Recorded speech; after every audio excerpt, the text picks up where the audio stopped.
Oh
dear. Oh dear. Oh dear. All right, we're live. Hi guys. Hey. Hey. So episode 1383, Damo? No, it's 183. Yeah, 183. Yeah, we're getting so 183. close to 200. That's it's crazy. That's Yeah. I know, right? Party, It's so exciting. for that, right? So that's what we're gonna do. Last time for episode 100, we had a mate of mine actually brought cake in and party hats. Right. And so we actually lit the cake. We had little sparklers. We did the whole thing for episode Should do 100. confetti as well. Nah, all no that confetti. stuff. We might do that this time though. Confetti gets everywhere. We'll need to come back. Yeah. Well, actually, we should do that. We should have a big thing for episode 200. But we'll talk about that later. We'll get to it later. So, tonight, I got Mr. Lawcorden on and the lovely Kate, or Kallide, coming on. So, you guys are techno DJs, and you're throwing a really cool event called Techn0de, right? Yeah, you got it. Yeah, I got it. Yeah, that's it. Well, I guess the hardest part's over. promoters really. Yeah, we Promoters, we run the whole thing, so yeah. And so I guess we're kind of DJing maybe on the night. So We'll this see one how coming busy up. we are. Yes, You know what promoting's like yeah. at a massive event, So running around like crazy. who are you guys, and how did you get into throwing techno events and everything? Good question. Start off with you, Yeah, I'll go first. So yeah, and then also Kate. Can you pull the mic in a bit more? I've been in the industry for my whole life, pretty much, since I was about 15. So I'll Nice. give you the short version. I was playing in bands and stuff, guitar, loving metal and all those type of things. Then I went to my first kind of rave, I guess, and the next day sold my guitar and amplifier, Oh, really? and that was it. What rave was it like? Because you're Is it- originally from Perth as well, right? Yeah, well, I'm from Melbourne originally, but Perth is where I grew up as a young adult before moving abroad. But yeah, it was a Ministry of Sound event actually. Very nice. Yeah, it was huge, and I hadn't seen anything like that before. And I got in there, and I'm like, what the heck is going on here? This is insane. Like, the energy was just, I used to play at these gigs, and people just tapping their feet at these band shows I was playing at, and it's like that's fine. But then going to something like that, it just changed me. So yeah, sold the guitar, sold the amp, and then got a loan from my dad to buy Technics 1200s and a Pioneer mixer, Yeah. and then just stayed in my bedroom for 2 years trying to learn how to beat match. Yeah. That's how it all started. Well, really. Technic 1200s, they are, they are one silver of the ones. they're one of the best vinyl players Yeah. you can get, right? Or Yeah, I still record have them. players. Actually, my dad's got one now. I've got one, so you don't see as much vinyl these days. Mm. But well, anyway, that's where it all started for me. But yeah, I didn't really start promoting events until I moved to New York, and I didn't move to New York for music. It was more for a couple of IT companies that I started up and run. Nice. So that's a different story altogether. But I was a couple of years into running these new startup companies, and it's all business, hectic. And I was like, oh, something's missing. Like, I'm like, what's going on here? Like, I feel like miserable. Like, the companies are doing pretty well, but like, I'm like, oh, you idiot, you haven't DJ'd for 2 years. You're missing music. So I'm like, how do I get into the techno scene in New York? Just start going out, right? And I was already kind of going out, but I had no motivation to meet people and network and try and get gigs. Yeah. So I was at this place called TBA, which is like it's a warehouse, car yard, or ex car park, or mechanics center thing that they've turned into a nightclub, right? Whereabouts in New York? It's in Brooklyn. It's in Williamsburg. Williamsburg. Yeah.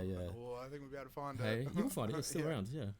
So they started out doing like illegal parties after hours, and then they got so popular they just bought a venue, right? And Mixmag actually had their office inside the building. Really? For about 5 years or something, right? So wow. That was the headquarters for the US for Mixmag. So it's super exciting. They did like the Mixmag, the live events that they do, the streaming ones. Yeah. Which I got to be part of a few times, which is great.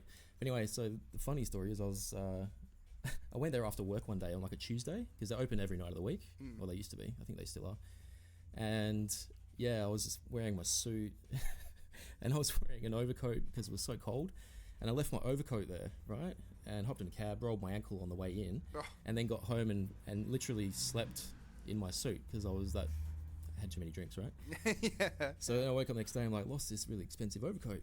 I got to find it. So I tracked my way around. I was like, oh yeah, that's where I went last. So I'll find out. They didn't answer their phone for 2 days during the day. So I said, I'm just going to go down there. So I went down there on a Saturday, and there's like all these promoters sitting at the bar and the owners, and they've all got flyers, and they're like just planning events basically. And I can see the turntables up there. It's a really cool event, a cool venue. And I was like, oh, where's my jacket? And they're like, yeah, we got it here. I was like, cool. And I was like, here's my opportunity. I was like, how does an Aussie get a gig in a New York club like this in front of all of them? And then they all started laughing at me, right? Yeah. And then they're like, can you mix? I'm like, okay, I can, yeah. And they're like, do you have a USB on you? I was like, I do, actually. And they're like, get up there now. In front of like 10 people, right? Like during the day on a Saturday. Yeah. So anyway, I just mixed like 3 tracks, and they're like, what are you doing next Friday? It's just and that like was straight it. Up, AU from Australia. Yeah. Here you go. I think it was the accent. Yeah, probably. But that's how New York started, really. And then, it kind of snowballed pretty quickly from there, because I've been DJing my whole life, especially in Perth. Yeah. Lots of high-profile events. But it's I guess in terms of techno, I was starting to play my old style of music in New York, which is sort of deep house, electro-y stuff. Okay. Then I realized pretty quickly that no one really liked it there. So it was all minimal techno and techno, really. So very quickly I made lots of friends in the scene, and they just influenced me to start playing techno, and we all started putting on shows together. And then that was it, really. It's been techno ever since. So that's pretty cool. And then look, I don't know, got back to Perth because of COVID. Really, I wasn't supposed to leave New York City. Everything was going pretty well there. I had a 1-year-old daughter, had a dog there. I had separated from my wife, but that's all good. We're still friends. But I was sitting there when COVID hit and the whole city cleared out, really. Cause, that's crazy if you were over there during COVID, because you guys got hit really hard, right? Yeah, it was pretty scary. So, yeah. It was really scary. Like cupboards full of food, vodka, not really leaving the house, going stir crazy. But the Prime Minister at the time, I can't remember his name now, he was like, Aussies abroad, you need to get home, like basically now, or you're not going to be able to get back home. So I was sitting there on the couch at my ex-wife's house, and little babies running around. And I spent the whole day filling out a handgun license with the NYPD, because in my building there's like 1,000 apartments, and basically 4 homes got raided by gunpoint, which I'd never seen before in Manhattan, really. Maybe it happens sometimes, but I knew things were getting pretty bad pretty quick. Even walking the streets was scary. Do you know what I mean? Like, because there's no one really there. It was just abandoned. So, she says to me, she's like, do you realize what you just done? I'm like, yeah, I filled out a handgun license. I just ordered one from Dallas. It'll be here in a couple of days. And she goes, we need to get the out of here right now. It's not safe here anymore, right? Yeah. And I was like, oh my God, you're right. So laptop lid back open, search for flights. Within 24 hours, 3 suitcases, 3 people, dog left behind, 2 apartments full of furniture, studio equipment. What's that? And the gun. Oh yeah, the gun. I never saw the gun. Yeah.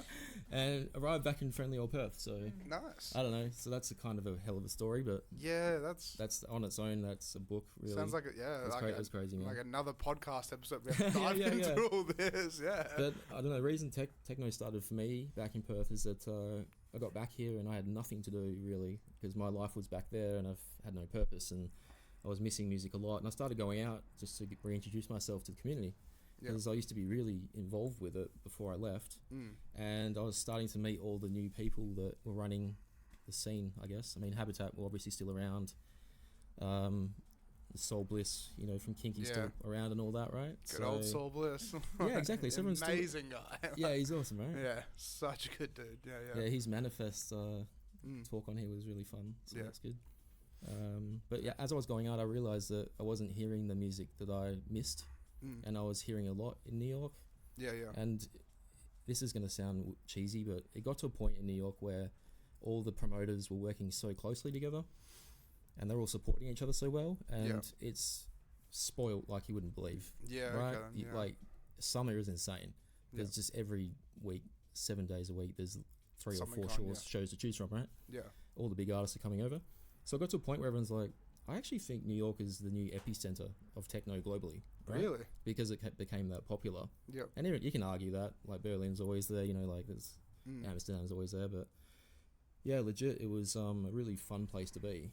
So, and I was really totally missing it. So, yeah, okay then. So then how did you guys meet then? To be able to start throwing events and everything like that? Well, I ran a couple first. I was like, you know, I'm just going to do what I was doing over there, really. Because I wanted to hear the European style of techno that I was playing and listening to a lot. Yeah. And ran a couple of shows last year, which were really successful. And it was really funny because, like, Kate came to the first show, which was Christian Smith Amplify, right? Okay. We had about 450 people come. It was epic. It was so good. So Christian Smith, did you say? Yeah, from Drumcode and Tronic. He hadn't been here for 17 years. Can you believe that? Damn, okay. That was a good show. Yeah. I even called the people that put him on 17 years ago. Really? And they're like, he's a lovely guy. You'll love hanging out with him. And he was stoked to come back, right? So yeah. And then, yeah, Kate, I hadn't met Kate before, right? And she comes up to me at the end. I was handing out stickers as everyone was leaving. He's just standing there. I'm like, what are you looking at? Like, who are You're you? hanging around a bit. What's wrong? I was like, she goes, I really like techno, blah, blah, blah, blah. And I was like, yeah, you do. Me too. And they're like, and then they're just like, we started chatting, and I know you might have a different side of the story, but it all started there, really, at the first gig. And then I submitted a set. Oh yeah, we do this thing where we submit a local DJs can submit a mix. Yeah, and we're doing we it this just time as well. Review them all. And then they can play at the next event. We actually have one winner playing at the Space 92 event. Yeah, we do. Yeah, we have the winner of the last one. Shall we say? Oh yeah, Dale. Yeah, you can say. Okay, we have Dale. Dale. Yeah. Last name? His DJ name's DD. DD. So I say, I wonder if it's Dale Ingvarsen, the guy I know. Okay. Not this one. Is it- Double check. Do you pronounce? I don't know how to perhaps? pronounce it. Yeah, I'm not sure Double how to check. pronounce his. But Dale, yeah, surname. Yes, yep. So we have a winner of the last one. Yeah, very nice. Funny enough. And Farrell was the winner of the one before that. Was he? Yeah, he was. Yeah. Funny enough, I submitted mine together with right. Farrell, I guess. Yeah, I didn't win. But then, but at least we met each other and we became friends. Yeah, we became friends. And then this year, because I'd run a few other businesses besides Techn0de, everything was just getting busy. Yeah. Single dad as well, so I was like trying to put these shows on this year and had to keep cancelling them because for different reasons. Like, it's another topic, but like trying to run techno events in Perth is like one of the most difficult things to do in life, I would say. Yeah, because it's like what we were talking about before. It's like Perth is so drum and bass orientated. And it's so good that we have like, you know, guys like you guys that are bringing in techno into Perth and actually trying to get more of a crowd and change things up basically. Yeah. Yeah, and I mean, I'm a techno head anyway. So you gotta reintroduce it pretty much. Yeah. Yeah, and you've got like lots of promoters too. And when COVID cleared up and things opened up in March, all these shows just started popping up like crazy, right? All the new promoters too, which is great. And yeah, this year I tried really hard to put 3 shows on, had to cancel them all because I've sort of, I've had help from some good friends last year running some successful shows, but Kate reaches out and says, I want to play more techno. And I'm like, well, the only way you're going to be able to play more techno is if you help me put on techno shows. And she goes, yep, just tell me what to do. Done. Right? Yeah, let's do it. Yeah. So then we just started. I honestly think we've been working super well since the start of the year, and finally we've got a show in December too, right? Which is huge. It's the biggest. Show worth going to. Oh yeah. Yeah. So what is the show? Before we get on to do you want to announce? All for Techno. All for Techno. Techno presents All for Techno. Okay. We have 4 amazing internationals with a headliner, Space 92. Yep. And we have other amazing internationals like Weber from Brazil. We have Sam Wolf from the United States, and we have Carbon from Germany. Okay. And we have amazing local support. We have Manu Neves from Sydney, another amazing techno DJ. I love the graphic for this, by the way. It's nice, right? Yeah, like how the way everything's kind of glitching and just the background's moving. That's awesome. Yeah, it's cool. Yeah, thank Tim for that. Tim and Simon. But that's look at that though. The pre-launch, first release, second release sold out. Yeah, Yep. it's been selling really well. Yep. That's really awesome. We are that's in our third cool. release, and it's going well. It is going super well. Yeah, I don't know. I've always wanted to do a show at Metros, but haven't really had the courage because it's sort of all or nothing. Yeah, no one wants an empty Metros really. That's and we'll see what happens. We've got 2 weeks to go, but we just thought, hey, if we're gonna do it, let's do it properly and get 4 internationals in. Yeah. So, and look, some of these names people don't know, like Space 92 has blown up like crazy in the last 12 months. We booked him last November, and he was kind of known, but not really. We had to market him really hard. Weber has been around forever. You know, he's a drum code pioneer, I would say. Okay. Yeah, but he's amazing. From 116,000 likes. Yeah. 50,000 likes. Space 92's got 122,000 likes as well. That's it. You'll probably have combined like 500,000 likes or just social media numbers going for this one event. That's pretty impressive. Yeah. I know, right? For little Perth. Well, just before we keep diving into it as well, That's so right. Kate, how did you get into the picture about everything? Because like you met Lee before, but then like where did your music come from and DJing and playing at events and because you mentioned to me before you played at Liquid Candy, right? Oh, like, I played this is a it. while ago. Yeah, very different. I played at festivals quite a bit. So yeah, I started just about 3 years ago, so comparatively very much newbie. Yeah. And I've always loved music, harder styles of music, and yeah, about 3 years ago, I was like, screw it, I gotta learn how to do it. Yeah. So I went to Lab 6. I did a course. My teacher was Blake McDonald, Boston Switch. Yeah, Boston Switch is awesome. I love that guy. Love him so much. Yeah. Love him to bits. He's an amazing teacher and has been an amazing supporter as well. I did a course for 10 weeks. Yeah. 10 weeks. What was it? 10 weeks? Yeah. Wow. Yeah, 10-week course, so it gives you... Is that like once a week? Or Go what? Blake! Yeah, the man himself. A few times a week or once a week? Once a week for 10 weeks. Yes. So it gives you really great basics and really good foundation to start. And then you can keep going with whether you want to buy equipment and continue or that's it. Yeah, for me that was just the beginning. So I bought my equipment, started practicing at home, and first through Lab 6 and Blake, I got gigs at the Ice Cream Factory Festival. So this is where I started. That's why I have played at quite a bit of festivals like Froth Town, Liquid Candy, Ice Cream Factory, and I play house there. But yeah, my true love is techno. Don't get to play it as much as I would love to. I've played at a couple of clubs, but normally it's festivals. Yeah. How was it going? Oh, sorry. I was going to a cool story just to kind of compliment that, I guess. Yeah. So we did a show in January with a few other promoters, Kinky Malinky, above all else. It was at the Leadville Hotel, right? So we had the Red Room at the back, which is the new club they've built upstairs. Yeah. And I was just working out the lineup. It was all locals, this one. We didn't have any internationals. And then I was like, who are we going to put on for the main set? I'm like, could do what we've done before or try someone new. And we started talking a lot, and I was like, I'm just going to give it to Kate. Do you mean? Like, let's just give the main set to Kate. And I wasn't really nervous. I knew she'd just smash it. But I don't know. There was, I guess, a tiny bit of fear. I never actually seen you play live before, to be fair. But I mixed with her a few times at your place, my place, just back-to-back stuff a few times. So I knew she had the skills. But she got up there in front of I don't know how many people there was, 200, just destroyed it. Really? Right? And I was sitting there, just couldn't stop smiling. I was like, I'm so proud of her. Wow. Like, she killed it, totally. So that was great. It was a great night. That was fun, Yeah. And Lee told me the briefing was, just play whatever you want, play hard, go as hard as you want. So that's what I prepared. I prepared my heavy stuff, what I really love. Then at some point, he's like, gotta Oh, go yeah, down. that's it. Yeah. No, they closed. They closed the other stages, Yeah. and everybody came in. So you got these house people coming in Yeah. to this Yeah. like nosebleeding techno, Yeah. and That's amazing. Though. right, yeah, it was cool. Yeah. But there's different styles of techno, right? So and look, you were good. Like you just toned it down a little Yeah, bit. yeah. It was still banging. Like most people, are like, oh my god, this is hard techno. But like for you, Yeah. It was my Sunday Funday vibes. Sunday easy vibes. listing techno. still, Very nice. still like 135, 140 BPM, but No, around 135, yeah, something like that. Yeah, I loved it. I don't mind. Yeah.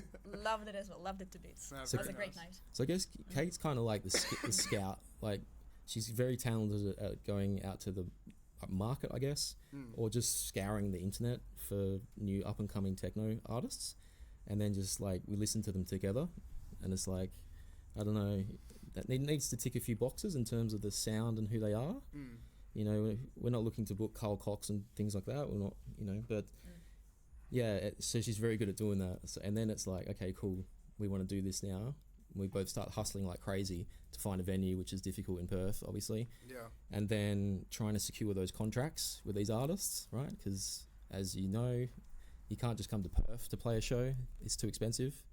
You got to tee it up with Melbourne, Sydney, Brisbane. Yeah, it's nuts, right? You Gig. actually have to kind of buy the leg of the tour. Everyone has to pull money together. Yeah. To be able to actually like, Yep. because we figured this out the other day. Can you pull up Martin Solveig? How much it costs to bring him over?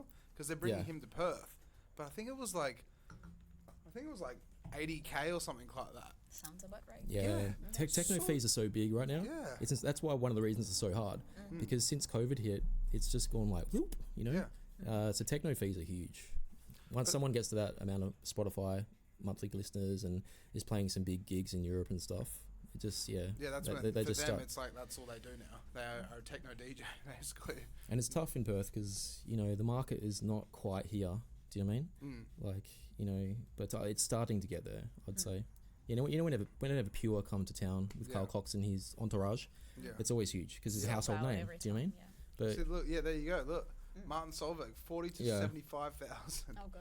How insane is that? type in Rainier Zonveld. Yeah. Rainier Zonveld. Yeah. How do you spell that? REINER. Yeah. Zonveld. ZONNEVELD. Something like that. Yeah, he's I've never heard he of this guy he's before. he's the owner Massive, he's the owner of he's the owner of Filth on Acid. Yeah. Like, Okay. he started Massive. like Filth on Acid is arguably the top 5 techno labels. I would Or say record second, labels. Second after Drum. Do you think so? Second after Drum Code. I think so, Really? Yeah, that's it. Okay. Then. And Tronic's probably not too far behind. So yeah, Space 92, Weber, a Drum Code artist. Space is a Filth on Acid artist. Yeah. It's doing really well, but yeah, Rainier Zonveld. I heard he charges $1 million a gig sometimes. $1 million a gig. Yeah, I tried to get him here actually, and my offer got laughed at, and not even submitted. Yeah. He played it pure.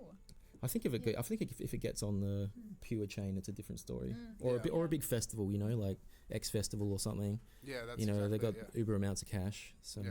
Maybe he just wanted Okay. to play with Carl Cox. Don't know. But isn't it crazy with that though as well? How it's like there's just so much money that gets thrown at these things like Pure or Yeah. Festival X or just like festivals around Stereosonic or back then or Yeah. bloody Ultra as well. But then it's like for us like local bookers, then how do we afford to I know, right? book like a big name? You kind of have to It's work very your way hard to up. compete with them. Yeah, Need a sugar daddy or a sugar mama because then with to your help fund it. because with your events techno, how often do you get international acts over? Well, yeah, we've this is our 4th show, Yeah, right? 4th show in total for techno. Correct. Yeah. Yeah. But this we normally only have one international. We'll play at Jackrabbit Slims or Amps. We've looked at some other venues too that can hold like 500-600 people. Yeah, Like Air Nightclubs kind of just popped up on the radar. yeah. They've been really, really friendly and accommodating. great, So we'll probably do some stuff there next year. It's interesting how it's like because they went through like a massive change almost. Like Yeah. when I first moved to Perth, I had you had to wear pointy shoes and button-up shirts to go to Air Nightclub, and then that all disappeared.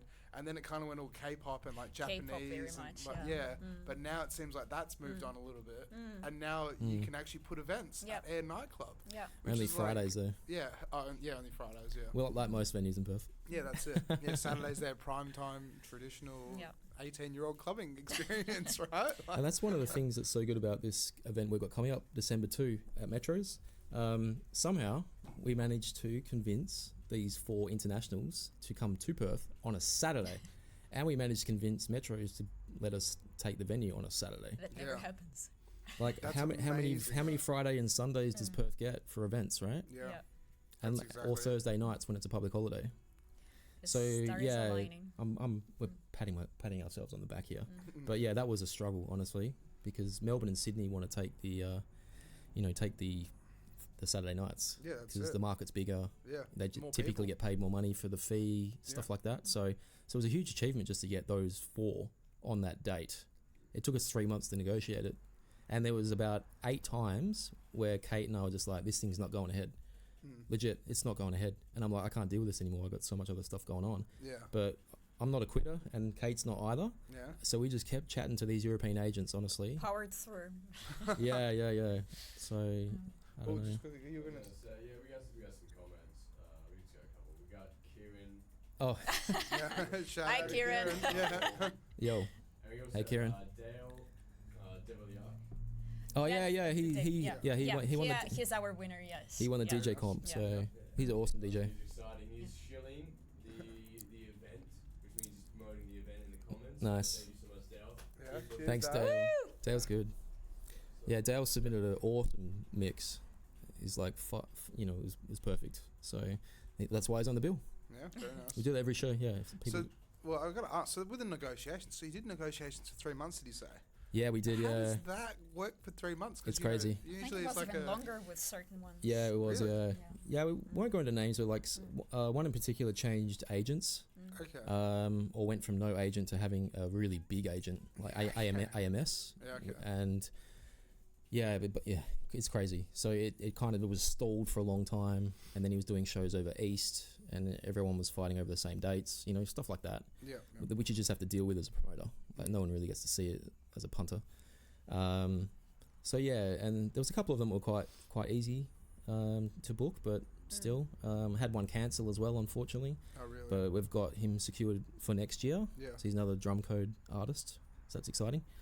But But yeah, what is the process in a way? Because then it's like, if you want to book an artist, you Google the artist, you find the label that they're on, email the label, and then try and negotiate like a price to be able to get them over, or like Different ways. To yeah, be there's a honest. few different Yeah. ways. Yeah. It's quite it's fairly standard. You got to put an offer in, really. Yeah. And you have to be reputable too. Yeah. Like, so like they're basically an agent's putting their artist into someone's hands for a couple of nights. So the trust, they've been burnt before by promoters that just don't show up or cancel last minute, or yeah, of course. Yeah. so they're very particular. Do you know Do what I you mean? have to put like a deposit down as well for things like that at all, or? Yeah, usually, yeah. It depends on your relationship with the agency. Yeah. To be honest, sometimes like when you've worked with some for a while, you don't have to pay until after the show. Yeah. Yeah. But a lot of them will want either 100% up front or 50% Yeah. Okay. Yeah. if they don't know who you are. That makes sense. Yeah. And then do you have to pay like obviously like the flights and accommodation and all the other expenses as well for bringing the artist When over? they It depends, have a really. tour, when they have already a tour organized, it's Yeah. kind of you get this price that includes it. Okay. Yeah. Yeah, so So landed, they call it Yeah. landed. it means Okay. that So let's say landed. they have other shows in Sydney and Melbourne, and a promoter is there. We're all sharing these prices. Yeah. Yeah. Yeah. Yeah, it can be different, yeah. And then if you want to bring someone over that no one's touring, then you have to find promoters over East to tour with you. Yeah. That's even so harder. that's like BBC or something like that, like the other big event companies over there, and then like emailing, talking to them. Yeah. Yeah, It's yeah. like they're the middleman. Trying to between be booking. an agent, yeah. Yeah. We tried it for one artist. Yeah, we tried Yeah. it. Yeah. It was. It nearly- we got 2 shows out of 3, but it couldn't happen without 3 shows. Yeah, the Yeah, third one okay. fell through. Yeah, we couldn't find a 3rd show, so we had to cancel the whole tour. Because we're Oh, very big wow. on up and coming techno artists that Yep. are doing exceptionally well, like released tracks on the big drum code, Filth on Acid labels, Tronic. But yeah, and a lot of them haven't been to Australia before. Yeah. And they're Like, so you know, keen, like yeah. Carbon and Sam Wolf, that's their debut tours in Australia. So that's it. I can It's so imagine cool. they would love it. They'd be so Yeah. excited to Oh, see they're pumped. kangaroos and koalas. They're really keen to come, yeah. And our pristine white beaches. That's exactly it. Yeah. Might take them to Right Nest. See how we go. Yeah. Yeah. There's plenty of nice things here. But then with that as well, so when you've booked them, are they staying for the weekend? Because if you book them for Saturday, are they coming over for Friday, Saturday, it and Sunday? Depends on their schedule, really. Yeah. Like Weber just asked to stay for another night. Yeah. I think a Bali event fell through or something, but I did it. yeah, because before he had to actually fly out like 6 a.m. Yeah, or he something did, for a Bali gig. Yeah. But then Carbon has got like gigs for the whole week somehow in different places around, Oceanic, what do you call it? Asia and Australia. Yeah. So it all varies, really. See, that's why it's just so crazy, right? Because it's like people don't realise that an artist will literally fly from Sydney to Perth overnight, 6 a.m. flight, and then the day after that, then they're flying back to America or something. That's right, for yeah. another gig. Yeah. It's just a consistent touring. You don't get to experience, the culture That's and, it. and the city almost. Yeah. Sadly, yeah. You can ask Kieran, who we just chatted in before. He's one of our drivers for our shows. Oh, is he picked up space from the airport last year. Yeah, okay.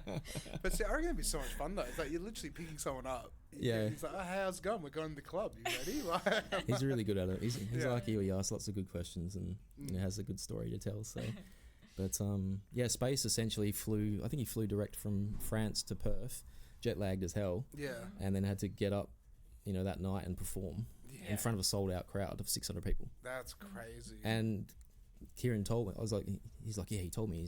Kieran was like, how Space 92? How do you like do that? He goes, I don't have a choice. I just have to do it. Yeah. There's no time to sleep when I've got like 600 people there watching me. It's his job. I don't get jet lag at all. I don't have time. It's like, wow. You know what it's like? You go on holidays? Yeah. Everyone's moaning about like, I'm so jet lagged. I hate the jet lag when I get back from New York. These guys got to get on stage. Yeah, that's it. Go and play to everyone. Yeah. I know, right? So where did the name Techn0de actually come from as well? Yeah, that's mine. So, yeah, I'm a bit of a crazy brainstormer. So I've used Microsoft OneNote for like 10 years or something. And whenever I come up with an idea or something, or even with Family Rave Day when we started it with Kieran, I just go brain dump like crazy, right? And one of the parts, I've started quite a few businesses in my life, but one of the most important things is what are you going to call it, right? Then I go through all these crazy scenarios of what to call it. So I think Techn0de had about 20 different options, I suppose. And then you just kind of stop looking at it for a while and then come back and try and pick one that looks the best. I've always been in tech, so Node is kind of like a, IT kind of thing, yeah. Yeah, it is, right? So that was appealing to me. And I wanted to have tech in it because I want people to look at the name and just go, oh, that's Techno. Yeah. I don't want people to look at it and go, I'm not sure what that is. Because then you got to rely on all your other marketing to kind of say what it is. And I'm only interested in techno. You can ask my 5-year-old daughter. It's I don't know. She's a party animal. I like all styles of music, but I don't know. This label and brand is just techno, to be straight up. So for me, it made sense. Yeah. Because you've only done 4 events, but then how long has Techn0de been going for in total? Since the borders opened in Perth. Yeah, okay, yeah. I think it was March 2022, would you say? The borders opened? I think it was. That's pretty good, 4 events in basically a year, though. Yeah. And then, Damon, what did you just pull up to say? So the definition is in data communication and known as an active physical electronic device attached to a network. There you go. Yeah, there you go. Yeah, very nice. Yeah, and the 0 instead of the O was just to like make it a bit weird, confuse people a bit. But at the same time, like it works though, because when you're trying to tag it, do this, do that, if you just type in Techn0de, it'll come up with 5 different results. Yeah. But with the 0 there, Yeah. it's just your page. It's just your brand. Yeah, that's it. Yeah, and that might be harder for people to find, but at the end of the day, it's like it's supposed to be an underground sort of thing anyway. So yeah. If you know, you know. Yeah, that's it, yeah. So then have you guys found the social media as well and actually running like and promoting and the whole lot? Because it's... so do you do that, Kate, then? Or? Liz, actually, he has done a course. Yeah. Yeah. So we tried to find someone to help us out with it. But actually there is a niche if anyone's interested in WA. Are you pimping my services? We didn't talk about this. No one really does. No one really does digital marketing for events. Maybe marketing agencies, but no individuals. We couldn't find anyone. Yeah. So we've tried a few and they've sort of worked, but not really. Yeah. Lee actually ended up doing a course, and he's been managing our campaigns ever since. Yeah, I didn't want to do it at all, to be straight up. Yeah. I know how technical it is, and It's so like technical, and it's like a you've full-time done it, job. right? It is like a full-time job. Ads, like Meta Ads Manager. Like when you look at it for the first time, you just want to throw up, really. Yeah, that's exactly Honestly, it. Sorry, and then like, even when you've been using it, your eyes start going crazy, and like you Yeah. can't see what campaign you got running anymore. It's just horrible. But exactly. do you know what? Like I knew we had this big show, and we couldn't, as Kate said, we couldn't find anyone to help. Yeah. Right, and I was like, I'm just gonna have to do this myself. Can we actually see if we can pull up the Infra-Red meta suite? Oh, yeah, we will. Yeah, like It is you're 100% right. When it is you a open beast. it, you open it, you're like, where do you start? Yeah. Like, Oh, it's crazy. I mean, I've been going through it, and I know how it works now. But Yeah. at the same time, when I first Yeah. time, I was like, what is this? Yeah. Like, why? When did this thing happen? It's Like, insane, why can't right? I just Oh, edit let's my change it cover too. photo like that, or Yeah. make an advert and just add some keywords? Yeah. Like, And then you do something stupid, Yeah. like you change something too much, and Yeah. it has to relearn again. And yeah, you're like, oh, I just lost like 1 month worth of like data. yeah, It's just, oops. yeah. It's crazy. And it's constantly changing. I used to do it Yeah. about 7 years ago yeah. for my here we previous go. employer, but That's it. I was on here before. I drove to get here. Yeah, I was deep in there having a look at what's going on. that's it. Then like click like ads. Don't click our insights, but click our ads. Oh yeah. Creator. Now business On the left-hand side. You get ads manager. You got to find ads manager. Yeah, and it is such like Yeah. a beast to dive into. Yeah, it's a science really. constantly honest. changing And as well. You gotta keep up. Yeah. You do, yeah. Yeah. Pop out of it now as Oh, well, yeah, so 'Cause people Kate- don't see too much of our statistics. 'Cause But that's Kate's it. in though. marketing too, but like she hasn't used ads manager for a while. Yeah. And I was like, oh, maybe she can do it. And then I was like, she's really busy with the stuff she's got going on. And I was on holiday like, at that moment. I'm- I was actually away with no internet access, so oh, that's right, yeah. poorly had to do it. But because I run my own companies, I've got a bit more flexibility. Don't have to sit, go to the same place all the time and report to people really. So I was like, I should do it really. But it seriously is like a full-time job though, It's because it's huge. like you got to have the graphics, you got to have the marketing behind it, the Yeah. posts, Yep. how you're going to promote it. Like you Yeah. got to have a timeline of Yep. leading up to the event, Yeah. and also you got to do the ads as well. That's But see, right. something I found out as well is that if you pay for an advert, Yeah. then Facebook actually puts you in a box. And when they put you in this box, then they pay you to actually try and get out of the box almost, but you Yeah. can never get out of the box. Yeah, that's right. So when I say that, I mean like with your reach, trying to actually get people to look at it and the whole lot. If you never actually pay for a single advert, you will always stay at 100% reach. Yep. But the minute you pay even $1 for an advert, right? Yeah, yeah. Then they'll actually put you down to like 60%, 70%. So cheeky. Yeah, Yeah. so yeah. And then you have to pay to try and get back to 80% reach, 90% reach. Like, Yeah, exactly. and then you can never get out of that box. And it's so silly. I only found that out a while ago, but maybe a year ago, 2 years ago. But our reach started dwindling because I started paying for the ads. Yeah. And then I asked around. And it's like, wait a minute, are you kidding me? So now I can't. The page is almost like Yeah. stuck. I have to pay for this now. That's right, yeah. But then we can get a lot more views and a lot Yep. more like Well, if you look at the Techn0de Facebook page, if you can pull it up, the event that we created on there has got, I think, 1,500 like responders. really interests or. Yeah, Yeah. interested or going, right? Yeah. Which, I mean, doesn't really mean jack unless Yeah. someone buys a ticket, but But see, that's why another thing as well with crazy. What's crazy about that? Yeah, look at that. 1.4K I know, people right? responded. That's very good. I did this. 159 people interested though as well. Well, 159 people going. That's still very good. And the crazy thing Yeah, is though, it's- right, about all of this is that Perth buy their tickets last moment. Absolutely. And that's Yeah. why it's really terrible because it's like Yeah, how do you yeah.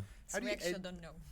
how do you educate people to buy their tickets a month earlier to I be able to know, make right? promoters go to sleep at night like Yeah. because like you don't know until the day, right? Everyone in the industry said the same thing. Yeah. It's Yes. like You're on your Perth toes. buys late. Yeah. Even the Space 92 show we had last year, the day of the show, we sold like 60% of the tickets. Yeah. I wasn't freaking out. I knew we'd get busy, especially at Jackrabbits. It's got lots of walk-ups. Yeah. But, you got that little doubt in your mind. You're like, it's like, your birthday parties. Anyone going to show up? Yeah. And then, That's like, exactly, yeah. but fortunately they did. It was huge. But, Yeah. you can't really budget around that. You just have to, I think with event management, I don't know, you kind of, with promotion, you have to expect to lose all your money. Yeah. And if you get slightly better than that, you've done all right. But To be honest, you just have to take the risk. Yeah. And that's why lots of people don't even give it a crack, or they try and they burn They a lot of jump out cash, Yeah. and they don't do it again. But see, that's exactly it, right? That's what's so crazy. People don't realize that it's like first 3 events, you're not going to make any money. Yeah. If you're doing a festival every single year, you're not going to make money for the first 3 to 5 events. Yeah. Because you're putting so much time, effort, money into it that it's like, it's not really, you know, to try and make a lot of money. It's just a passion project almost. It is, yeah. But unless you like hit all the nails on the head and you make everything happen, which is like, nothing's perfect and events aren't always, you know, they don't always go to plan. Yeah. Then it's like, how do you make a living out of it almost? You can't. Well, that's right, yeah. But then you have big things like Ultra Music. And it's like Ultra Music, they just, what we were talking about before, they just splash cash around. They have so many investors like, yeah, we'll just throw 100k at that, 100k at this. Yeah, it can wipe out small promoters pretty quickly. Yeah. You know, but, you know, you got to stick by your guns, I think. If you're passionate about it and you're community focused and you really love the music, right, and you love giving opportunity to locals, right, and even people from overseas that haven't been to Australia before, just keep that in your mind and then it gets a little bit easier, I guess. But that's like what we were talking about before we went live as well. It's like the idea of actually having the passion for it. It's like bringing people to this new experience that you guys are creating, Techn0de. Yeah. And then people walk away from that event going like, that was amazing. When's the next one? That's right. Or being like Kate at Amplify, being like, hey, I want a gig. Give me a gig. I want to be a part of this. But it's like inspiring others, right? It is. To get involved and be a part of it. And that's what's, you know, it's amazing to see communities like you guys. Yeah. You know, branching out and trying to make it happen. And bringing some international flavour as well, I guess. That's it, you know, that's, But that's where it's like the next step almost as well, right? Because it's like when you throw an event, you might start off with just locals, but then you have to get your first interstate. Then once you get your first interstate, then you got to start branching out and going bigger and bigger and bigger. Because it's like the hop, step, jump theory. Yeah. I'm pretty sure it is. But it's like, you know, you guys are in the stepping stage by the sounds of it, because you're getting, well, you got 4 internationals, so he might be in the jumping stage. Even the first show, I booked Christian Smith, who hadn't been here for 17 years, right? Tronic artist, huge. Like, I think Tronic sell more records on Beatport than any other techno label, really. Really? But I was like, if we're going to launch, let's launch properly. Yeah. I was like, we need an international.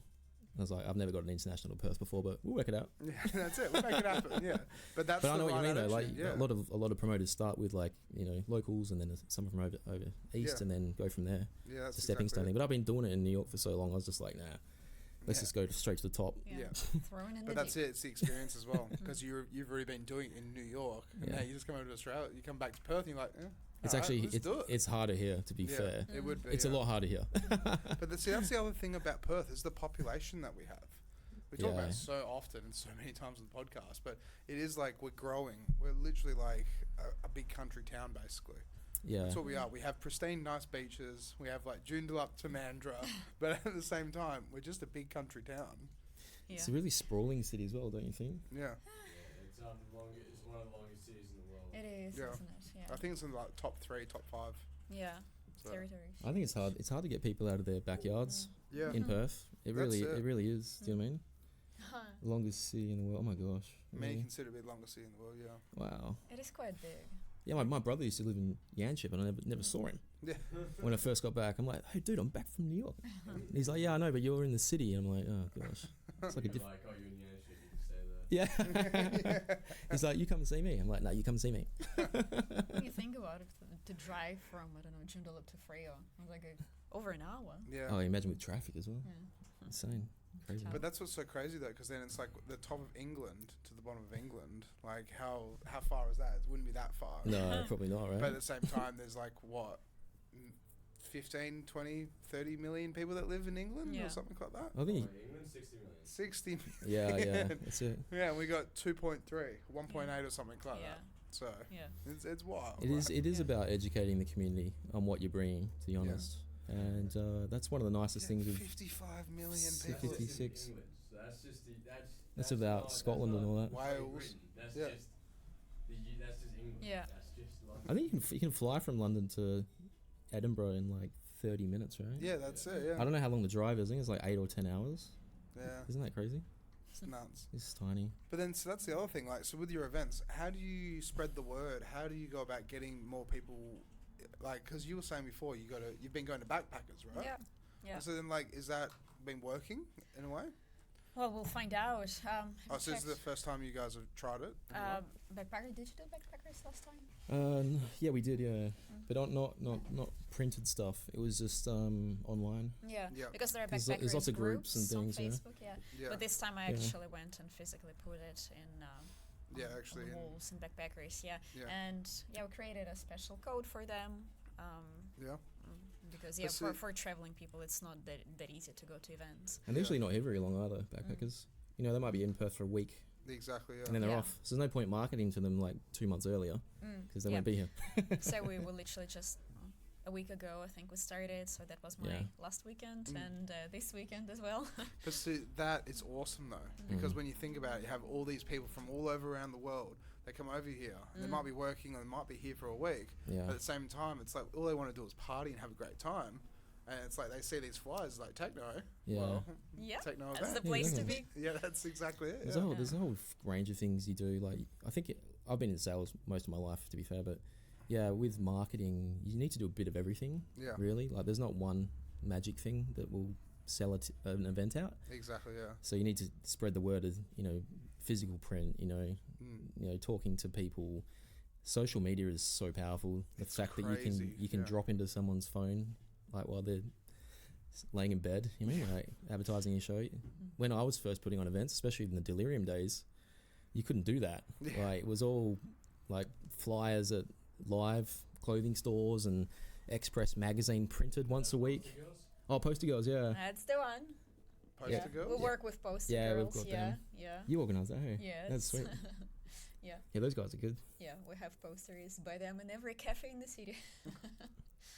Sweet, yeah, we sweet. do some illegal banner stuff too, but Yeah, that's we have to be Uh, careful about that. I know, right? Yeah. No, we're very particular where we put them, so Yeah, I've heard some stories actually.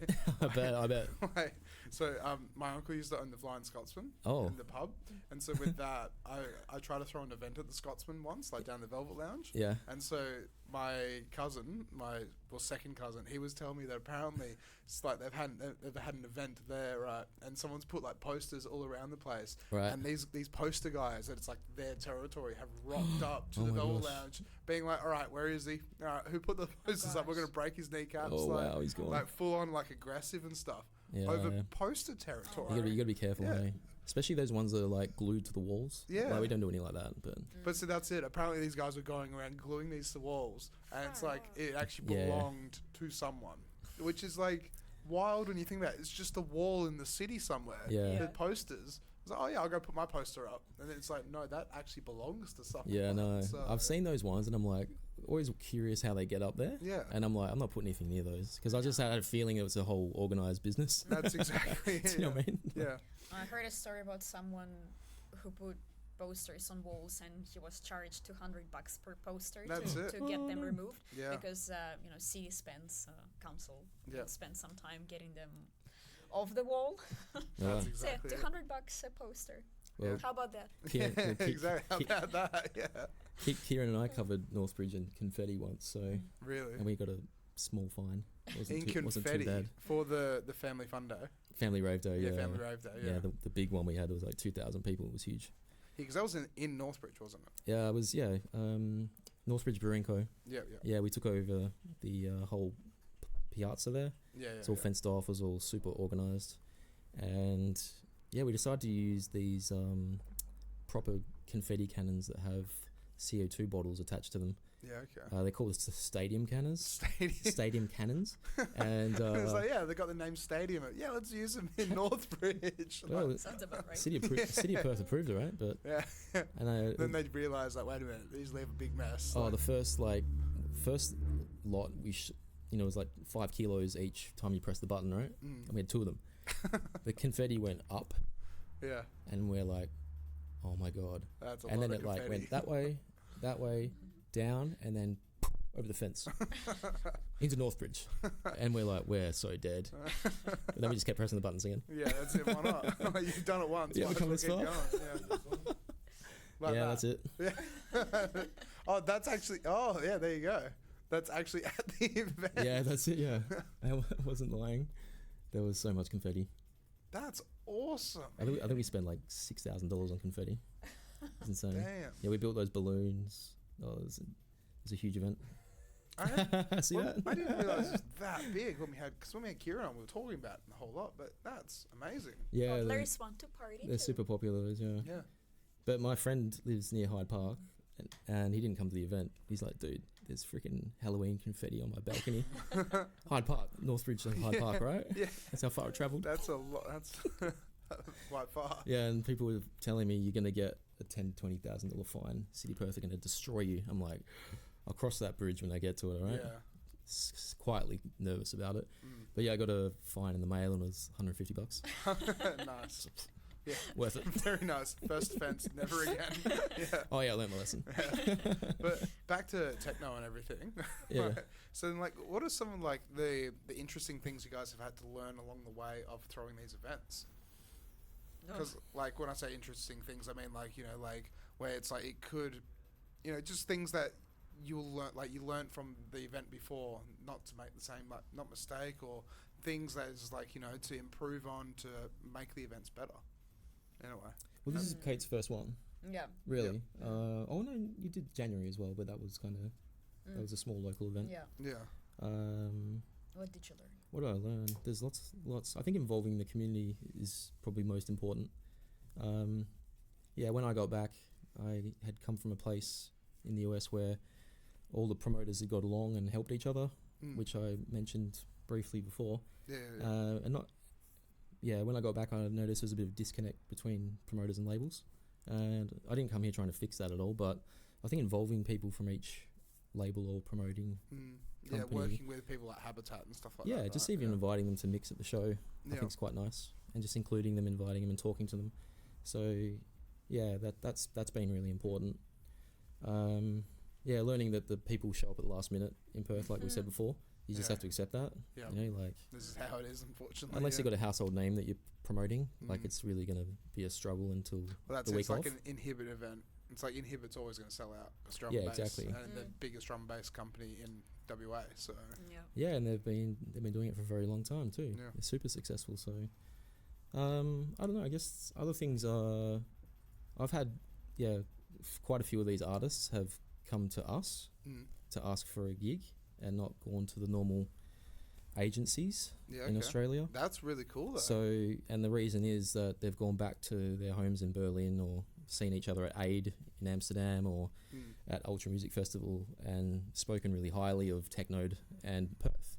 Because when they come here, we really look after them. Yeah. Do you know what I mean? We don't just That's leave them at their awesome, though. hotels and, you know, Yeah. we take them out all day, we dine them, we pick them up in in nice conditions that feel safe. Do you mean like, and just make them have a good experience while they're here. Show them a bit of Perth, which they may not have seen before. Yeah. So I think that has been paramount, really, because we've not really had to try, except for the negotiations of 3 months with a couple of artists, but that was for different reasons. But they had no hesitation in coming. They were just sorting their own back office stuff. Do you mean? Yeah, that's it. Yeah, do you mean? But like, I think that's been huge. I'm trying to step that up each time as well. So it's an experience for them when they get here as well. So hopefully Rodney's Yeah.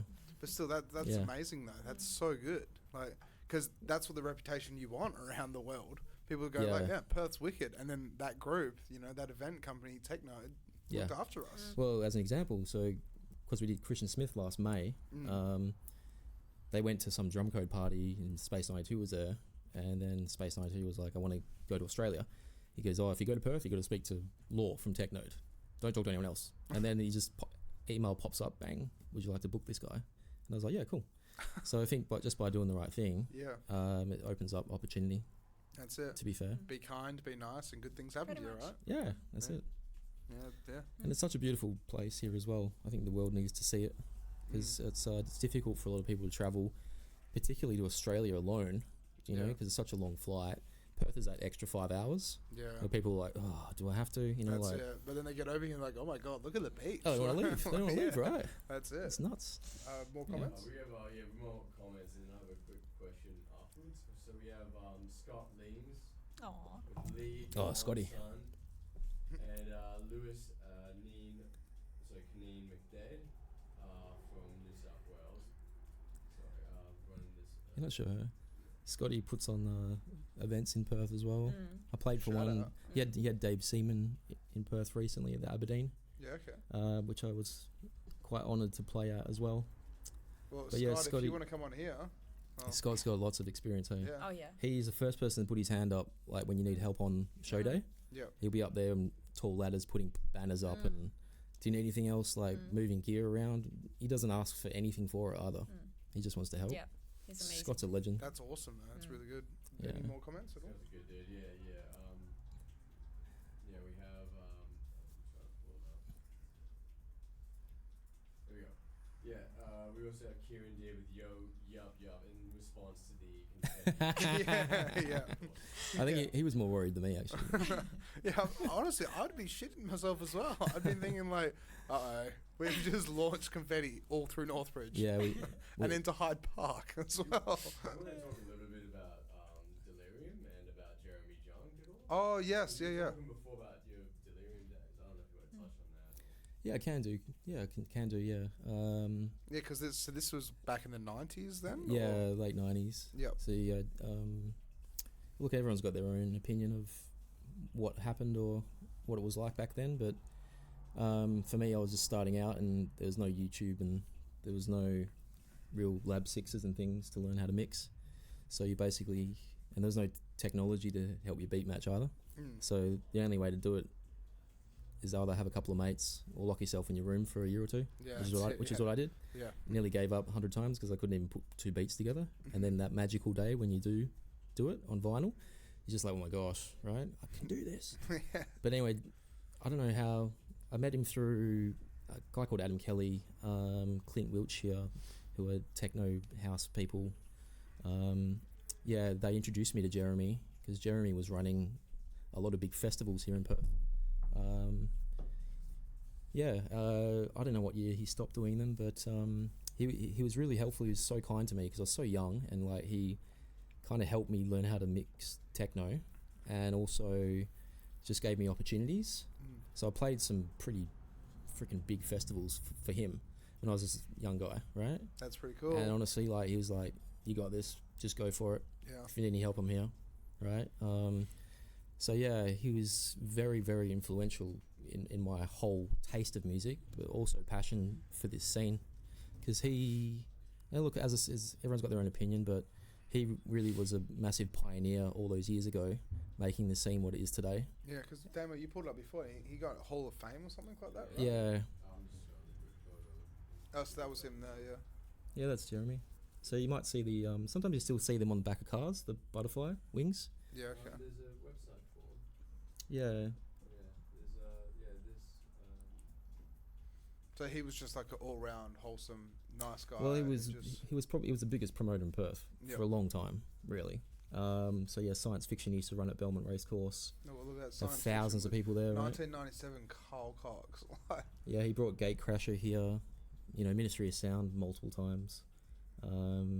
Yeah, and he was a good friend as well. So unfortunately, I was in London. I moved to London for 4 years. I was DJing in the city and Ibiza and stuff, and I got the bad news from a friend that he'd passed away in an accident in Queensland. Yeah. But he'd wrapped up all the event stuff he was doing in Perth and moved over there before it happened. So, but yeah, it's kind of hard to explain. I don't know. You can't compare him to anybody else. He had this like just passion for music and watching people have a good time. Around him. Yeah. And he was very good at it too. Do you know what I mean? So I'm very grateful for him being in my life, to be fair, because he's really shaped where I am today. Yeah. Yeah, and like sometimes it's weird. This is gonna sound freaking cheesy, but like I'll be there like a little bit stressed about a show or about to start a show, or even start a set if I'm DJing, and he just kind of pops into my mind just for a second, and I'm just like, yeah, okay, well, this is gonna be alright. Yeah. Which sounds weird, right? No, But that's awesome. It's though. crazy, That's- like, and I think there's a lot of people in Perth that have had that deep connection with him, yeah. and they miss him like crazy. So That's the thing about those, like having mentors or people that have influenced you or that helped change your life and got you to where you are today. It's like no matter what, it's like you always look back on like the fun times, the great times, and be like, things are going to be good. yeah, Things are going to be alright. Like things are going to work out. yeah. And like to have that thought when it's like, oh no, like orange and black confetti just shot into Northbridge. You know what? Nah, it's gonna be all good. It's gonna be alright. Like, Yeah, I think more stressful situations you're in. Yeah. Like you don't get, you just get better at dealing with them. Really, yeah, it's it's still hard, but like you just get better at dealing with crap. well, see, that's what I say to a lot of DJs when they first start out. It's unless you throw yourself in the deep end, how are you gonna know? Unless you go and stand in front of 1,000 people and just play music and then make one stuff up, but did the crowd notice? Yeah, that's The right. crowd didn't notice, so just keep going, right? Like, Well, the first gig Delirium put me on, right, was a pre-party for a big Metro show. And yeah, I was a young kid. I was nervous as heck. I think Derek Carter was playing that night. And I just train wrecked the whole 30 minutes. And actually dragged myself off stage. Bawling my eyes out when I got home. I'm never playing again, ever. Yeah. All right, that's it. I'm done. And then the community, Delirium community just surrounded me and said, dude, you're going to be fine. We've heard you play before, Yeah. like just not on a big stage like that. Yeah. And it's going to be all right. And they booked me for a couple of weeks later and just like went perfectly. Oh, Do you know what I mean? So like, it's nice because you got to support, especially young up and coming people because they, the nervousness is always there. Yeah. And it should be, otherwise you stop caring. But especially early on, so you're doing a lot of things for the first time. That's it. Yeah. Really, and if you've got a good support crew around you, it makes it so much easier. Yeah. Yeah. I So, think my hands were shaking. yeah. Which gig?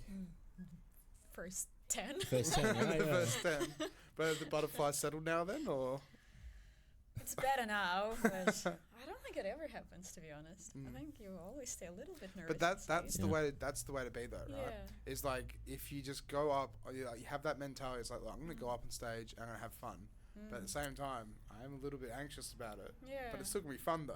I know it's Yeah. gonna be fun. Yeah. Then you'll be all good. Yeah. But if you go like, oh no, I'm not going on stage, then it's like, well, why are you booked to go Yeah. on stage?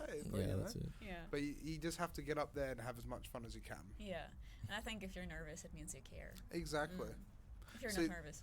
See, someone told me ages and ages ago, because I do emergency services now, and so we're doing emergency services. When I was working up north, someone told me that when an alarm goes off or a mayday tone goes off or something, right, if you're not scared, anxious, worried, or, like you haven't got just that level of adrenaline being like, holy crap, something's happening, you shouldn't be in that job. And it's the same thing with music, the way I look at it now. Because it's like, if you go on stage, and it's like, you don't have that level of like, oh my god, there are so many people here. Yeah. Like, you like peer through the curtains, like, like I'm going on stage now. But then, you just gotta get up there and have fun and Yeah. enjoy it. Yeah. Yeah, there's kind of that little happy medium between being far too anxious where you Yeah. can't function Yeah. and not giving a crap at all, Mm. and then just if you can still put on an amazing show by not caring, then good on you. Yeah. But like you want to have that little bit of fear and Yeah. anxiety because it really pushes you. Exactly. To do better. And that's the thing with these shows, like Space 92 from the November show last year. When I picked him up from his hotel the next morning, he's like, dude, the energy in that room, he's like, it was thick. He's like, It's in his thick. thick French accent, Yeah. like, and he's like, I love that so much.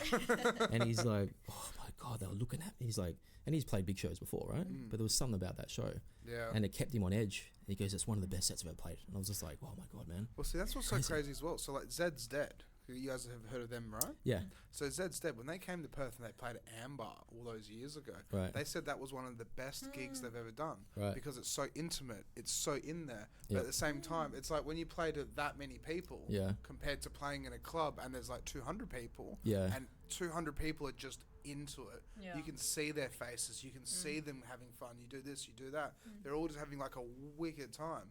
Then it's so much more enjoyable almost. Oh, Yeah. absolutely. But then when you're playing to 1,000 people, it's like, look, 1,000 people all munted anyway. like, Well, they're that's the having a thing, good time, but He didn't want to stop. Yeah. He was supposed He to didn't play wanna stop, like an hour and a half, 2 hours, same way. So He it didn't was want to stop. for He three- played, three and a I think, half. extra Yeah, 40, he 50 didn't want to get minutes. off. Really? So He you didn't played wanna like get a off. 3-hour set almost. Like, He did something like three and a half, I remember. think he did. Yeah. Something like three that. and a half. Yeah. He's like, no, Yeah, let me yeah. keep going. And he just had everyone in the palm of his hands. Like, Yeah. You know what, those artists that just like, he didn't do a thing wrong, and people just were like, ecstatic. So that's Yeah. why I'm so excited to see him. This show coming up December 2.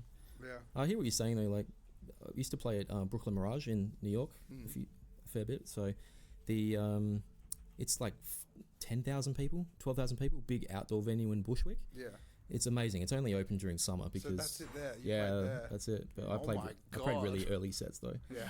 But all the big names would play there, like Adam Bayer, Richie Horton, Amelie Lenz, all All Day I Dream would play there. So that's an amazing venue. Yeah. I used to that's go there crazy. before it looked like that.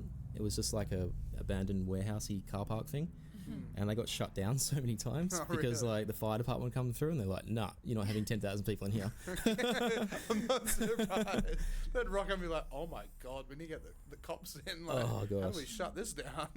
It used to be horrible, but they got massive investment and made it what it is today. Yeah. But you'd be playing on stage and it's so far to the back. Like if you're playing a main set, you wouldn't be able to see most of the people. It's not intimate at all. Yeah. And it's open aired too. But then you hop into Jackrabbit Slims or even Metros where everyone's kind of pushed to the front of the stage, like up high. Yeah, you can feel the energy. It's great. Yeah. So I prefer more intimate shows. I don't know about you. Like big festivals. You've been to Tomorrowland like recently? I know. I played at Snack, for example. That's massive here in Yeah. Perth. Yeah, Snack's it's like- huge. yeah. But that's the thing as well. It's like it's 18 to 25-year-olds at Snack, and they're just, they're all drunk or doing whatever. And but at the same time, it's like I can imagine because playing. Have you ever played like Rechabite or anything like that at all, or? No, not Rechabite. No, but like Not just Rechabite. smaller venues though. Yeah, like Yeah. Littleville Hotel. Yeah. That one. Yeah. That's it. That's Little- very nice. Yeah, People were so into it. Yeah. So much better. Yeah. they're there for a reason. Mm. Whilst like at Yeah. the moment, like for us, things like Seasons or Snack, it's just like kids are just like, this is the cool thing to do. We go to Snack and just don't remember the night. Yeah, it's just a place to go. Yeah, that's it. Yeah, that's it. Place to go. Yeah. Thing there. Yeah, when you're that young, you're kind of like, if your friend asks you if you want to come out, you just say yes. Yeah. But then you get to like 30 and you're like, Yeah, where are we going? Is it good? I think I'll drive. Yeah, like that's it, yeah. I gotta be home early for something. Yeah. And then when you get a bit older, you're like, I'm not going. Yeah. All right, well, we're running out of time as well, All right, so we've only got sweet. around 5 minutes left. So you've got Techn0de coming up in December 2. Have you guys got any more events coming up in the future as well at all? Or? We have Or that you like can announce? inquiries, but I don't think. Yeah, nothing confirmed, but there's Yeah. contracts there ready to sign. Yeah. Yeah. We want to do them every quarter, to be fair. Yeah. But this I think this big one will be like an annual big event. Do you Yep. mean? So I think throughout the year there'll be smaller, more intimate niche ones. Yeah. To be fair, so there's none to announce just yet, but there's tons coming. Yeah, No, very it's cool. good. Yeah, no, it should be fun next year. And always going to be nightclub venues as well, or have you ever thought about doing like more like regional things at all, or taking it on the road, or? I've done Nope. warehouse parties myself. Okay. Just myself, and I did it together with a couple of business partners called Till the Sun Comes Up. Okay. But Techn0de is 100%. we're not gonna go to. No. I don't know. Bullshire I got this warehouse. fear of regional Yeah. events. We're gonna, Yeah. I need to we're get gonna over it. stay. I need to just go do one and then see what happens out there. Yeah. But I love the turnkey approach of a club. I love people.